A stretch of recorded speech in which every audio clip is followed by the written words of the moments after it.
Let's be real, picking a real estate agent is way more than just a small step in buying or selling a house. It's honestly one of the biggest financial calls you're ever going to make. If you get it right, you can get a huge advantage. But if you get it wrong, well, that can be a seriously costly mistake. So in this explainer, we're going to give you the tools to absolutely nail it. You know, I absolutely love this analogy. Just think about it for a second. You're looking for a real connection, for a deep sense of trust, and for a communication style that just clicks.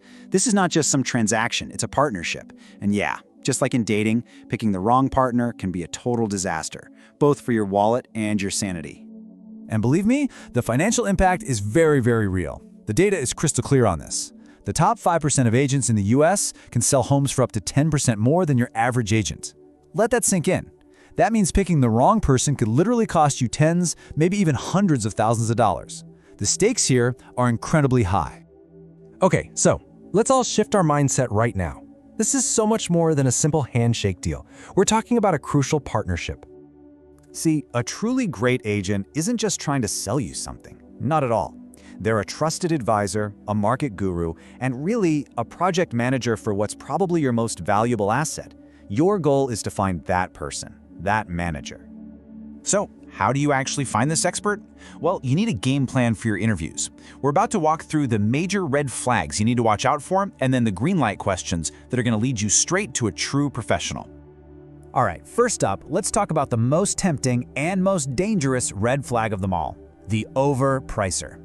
This is the agent who swoops in and tells you your home is worth way, way more than anyone else did. And yeah, it feels amazing to hear, but you have to know it's a trap. Overpriced homes get completely ignored by serious buyers, they sit on the market forever, and they almost always end up selling for less after a bunch of painful price cuts. So instead, you hit them with this question. A great agent won't just pull a number out of thin air. No, they'll show you the data. They'll walk you through a detailed comparative market analysis, or a CMA. This report shows you exactly what similar homes right in your area have actually sold for recently. They'll show their math. Okay, red flag number 2, the part-timer. Now look, no offense to people with a side hustle, but selling your home is a full-time, high-stakes job. An agent who's juggling another career just isn't going to have the focus or the flexibility to jump on a hot lead or show your home at a moment's notice. And that hesitation can cost you the perfect buyer. This question cuts right to the chase. You want a dedicated professional, period. And that follow-up about their current client load, it's just as important. A fantastic agent isn't juggling 30 clients at once. If they're spread too thin, you're going to get lost in the shuffle. You need to know that you are a priority. You know, one of the best ways to actually verify an agent's performance is to look at their stats. And that brings us to a really key metric that separates the amateurs from the pros, the list-to-sale price ratio. It's super simple. It's just the final sale price divided by the list price. But this one number tells you everything about an agent's skill at pricing a home correctly and negotiating like a shark. In these numbers, they have a direct impact on your bank account. If you're selling, you want an agent with a ratio of 99% or higher. That means they get top dollar. If you're buying, you want a tough negotiator. So you're looking for a ratio below 98.5%. And here's the deal. An agent who doesn't know their own ratio isn't even tracking their performance. That, my friends, is a huge red flag. Performance these days is also all about modern marketing. And this number is just staggering. Listings that have professional video tours get 403% more inquiries. That is not a small advantage, that is a total game changer. So you absolutely have to ask this question. An agent's marketing plan can't just be a yard sign and a paper flyer anymore. It's just not enough. They need a really strong digital strategy. We're talking professional photos, drone footage, and of course, a high-quality video tour that's blasted all over social media. If they don't have a confident answer for this, they're stuck in the past. Okay, it's time. Let's talk about the one topic that makes everyone feel a little awkward, but is absolutely critical: money. We're going to demystify how agent commissions actually work, and more importantly, how you can approach that conversation with total confidence. First thing you have to understand is that your agent doesn't just pocket the whole commission. A typical 6% fee gets split 4 ways, between the listing agent and their brokerage and the buyer's agent and their brokerage. Just knowing this one thing is key to having a realistic negotiation. And here is some serious wisdom from a top agent. It is so tempting to just pick the agent who offers the lowest fee, but that is often a huge mistake. A lower commission can mean less money for marketing and, frankly, less motivation to negotiate the absolute best price for you. You really do get what you pay for. That being said, commission is negotiable. So here's a simple 4-step process. 1. Do your homework on local rates.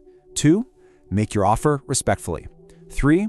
Know your walkaway point. What's your best alternative if you can't agree? And 4, probably the most important, get whatever you agree on in writing. Always. Okay, now for a really critical warning. You might be offered something called dual agency, where one agent tries to represent both you and the other party. My advice? Avoid this at all costs. It's a fundamental conflict of interest. An agent simply cannot fight for the highest price for the seller while also fighting for the lowest price for the buyer. It is literally impossible. All right, so you've done the interviews, you've crunched the numbers. Now we are at the final stage. This is where we move beyond the spreadsheets and focus on those crucial human elements that really define a great partnership. This quote from a real home seller on Reddit just says it all, doesn't it? After all the technical questions, you have to ask yourself, do I actually like and trust this person? Are they a good listener? Remember, this person is going to be your guide and your confidant through a pretty stressful process. That chemistry matters a lot. And here's another piece of brilliant insight. There's no such thing as a perfect real estate deal. Things go wrong. The inspection finds an issue. Financing hits a snag. It happens. A great agent doesn't pretend these things won't happen. A great agent is a creative, calm problem solver who has seen it all before. So, how do you verify that they're a great problem solver? It's time for the final check, references. But here's the trick. Don't just ask for their hand-picked favorites. Ask for their last 3 clients. And when you call, ask these specific, powerful questions. The answers you get will reveal everything you need to know about their responsiveness and their real-world skills. So, as we wrap this up, it really all boils down to this one single, powerful question. After all the interviews, all the research, what have you found? Are you about to hire someone just to get a sale done, or have you found a true partner, a project manager, and a trusted advisor to guide you through this journey? Your answer to that question will determine everything.